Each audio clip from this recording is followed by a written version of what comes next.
शनि समस्या उत्पन्न करते हैं तो शनिदेव सफलता भी दिलाते हैं। शनिदेव कठिनाई परेशानियों का सामना करवाते हैं तो शनिदेव बिन बादल के धन की वर्षा कर देते हैं। दर्शकों, हम बात करें मेष राशि के ऊपर, आप बहुत ही किस्मत वाले और सौभाग्यशाली व्यक्ति हैं जो आपके ऊपर शनि की दृष्टि बन चुकी है।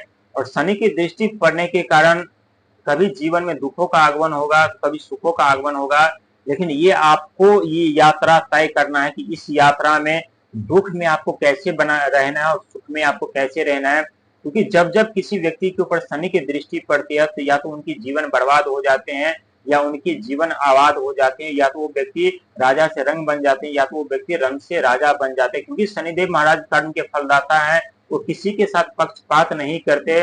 लेकिन जिस राशि के ऊपर, जिस व्यक्ति के ऊपर वो मेहरबान हो जाते हैं, वो व्यक्ति अपने जीवन में सदा सुखी रहते हैं और उनके पास धन दौलत मान सम्मान पद प्रतिष्ठा की कोई चीज की कमी नहीं रहती है। और यही आपके जीवन में आपके साथ हो रहे हैं, क्योंकि शनिदेव महाराज कहते हैं, मैं शनि हूँ शत्रु नहीं, तुम कर्म करते चलो, फल की इच्छा मत करो। जिस दिन तुम्हारा समय और वक्त आएगा उस दिन हम तुम्हें इतना दे देंगे जहां सोचने तक का और शिकायत करने तक का मौका हम तुम्हें नहीं देंगे। और यही घटना आपके साथ घटित होने जा रही है, जहां एक तरफ गुरु महाराज मेहरबान हो चुके हैं, एक तरफ राहु महाराज मेहरबान हो चुके हैं, एक तरफ केतु महाराज मेहरबान हो चुके हैं, एक तरफ शनि महाराज मेहरबान हो चुके हैं। यानी चारों तरफ से, चारों दिशा से एक पर एक सफलताएं, एक पर एक कामयाबी, एक पर एक मनोकामना इच्छाएं सपने साकार होते हुए नजर आने वाले हैं।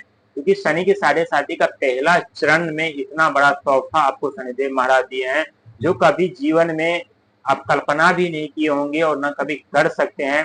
क्योंकि शनिदेव जितना लेते हैं उससे कई गुना लौटा करके देते हैं, उस शिकायत करने का मौका कभी भी नहीं देते।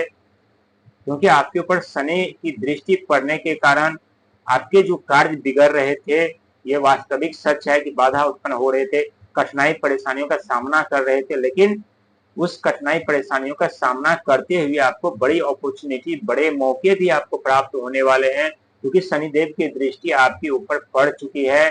और शनिदेव महाराज हर एक व्यक्ति के ऊपर अपना दृष्टि नहीं डालते, जिस व्यक्ति के ऊपर अपना दृष्टि डाल देते हैं उस व्यक्ति को रंग से राजा बना देते हैं। और कुछ ऐसी ही घटना आपके साथ घटित हो रही है दोस्तों, जहां चौथा घर जो होता है मकान भूमि वाहन का घर माना जाता है।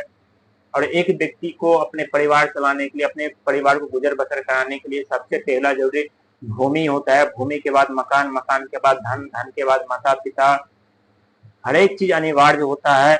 और जिस व्यक्ति के पास धन दौलत मान सम्मान प्रतिष्ठा माता पिता का साथ मिल रहा हो, वो व्यक्ति अपने जीवन में कामयाबी तरक्की के राहों पे जाता है। और यहाँ देव गुरु बृहस्पति का आगमन, क्योंकि पहला गुरु हमारा माता पिता ही होते हैं, और माता पिता के साथ में देव गुरु बृहस्पति का आगमन यानी ट्रिपल धमाका आपके जीवन में होने जा रहा है, जहाँ तीनों तरफ से मान सम्मान पद प्रतिष्ठा सुख वैभव ज्ञान की कमी नहीं रहेगी। और वहीं 12वें घर पे शनि महाराज की दृष्टि, क्योंकि 12वां घर संघर्ष का, भागदौड़ का, यात्रा का, धर्म का जरूर होता है। यहाँ आपको भागदौड़ यात्रा तो जरूर करनी पड़ेगी, इसमें कोई कहने वाली बात नहीं है। साथ ही संघर्ष समस्या का समाधान सामना भी करना पड़ेगा, तपस्या भी करना पड़ेगा, क्योंकि शनि महाराज की दृष्टि यहाँ पड़ी हुई है। जितना संघर्ष मेहनत प्रयास करेंगे उसका 50% से कम ही फायदा भी आपको होने वाला है। क्योंकि शनिदेव महाराज बाधा उत्पन्न कर देते हैं, रुकावटें उत्पन्न कर देते हैं, और ये आप खुद महसूस कर रहे होंगे कि मिलने वाली सफलता नहीं मिल रही है, कि मिलने वाली कामयाबी नहीं मिल रही है, सफलता मिलते मिलते उससे हमें हाथ धोना पड़ रहा है। वहीं राहु की दृष्टि धन के घर पे, जो धन तो आ रहे हैं लेकिन उतना नहीं आ रहा जितना आना चाहिए था। क्योंकि राहुदेव महाराज एक मायावी ग्रह माने जाते हैं, जब भी किसी व्यक्ति के ऊपर मेहरबान हो जाते हैं तो व्यक्ति को रातों रात धनवान बना देते हैं, रातों रात उनके जीवन में सफलताएं दिला देते हैं, रातों रात उनके जीवन में मान सम्मान पद प्रतिष्ठा सुख वैभव हर एक चीज भर देते हैं। और राहुदेव महाराज के धन के घर पे आना, समझ लीजिए कि बिन बादल के धन की वर्षा तो हो रही है, लेकिन शनिदेव महाराज 12वें घर में विराजमान है तो वहां थोड़ी कठिनाई परेशानियों का सामना आप जरूर करें, लेकिन चिंता करने की जरूरत नहीं है। वहीं केतु महाराज की दृष्टि यानी 5वें घर पे, और 5वां घर किसका होता है? व्यापार का, बिजनेस का, परिवार का, संतान का, शिक्षा का। यहाँ केतु महाराज के चलते, केतु महाराज के कारण आपको कड़ी संघर्ष मेहनत करना पड़ेगा, कठिन कठिन कार्य करना पड़ेगा। लेकिन दोस्तों ये वक्त और इस समय यदि आप कठिन कठिन कार्य, संघर्ष, समस्याओं का सामना करते हुए मेहनत कर लिए तो एक वक्त और एक दिन ऐसा आने वाला है जहां बिन बादल के धन के वर्षा हो गया, घर बैठे आप राजाओं की तरह जीवन जीते रहेंगे और धन अपने आप आपके घर में आते रहेंगे, क्योंकि आपके राशि के स्वामी मंगल देव हैं और मंगल आप जानते हैं कि भूमि पुत्र भी कहलाते हैं। अब मंगल की सुई के नोक बराबर भी दृष्टि यदि किसी व्यक्ति के ऊपर पड़ जाए, उनका साहस, पराक्रम, हिम्मत, ऊर्जा सब जला करके राख कर देते हैं। लेकिन चिंता करने की जरूरत नहीं है। शनिदेव, राहुदेव, केतु महाराज और देवगुरु बृहस्पति आपके ऊपर मेहरबान हो चुके हैं। आपके भाग और भविष्य दोनों बदल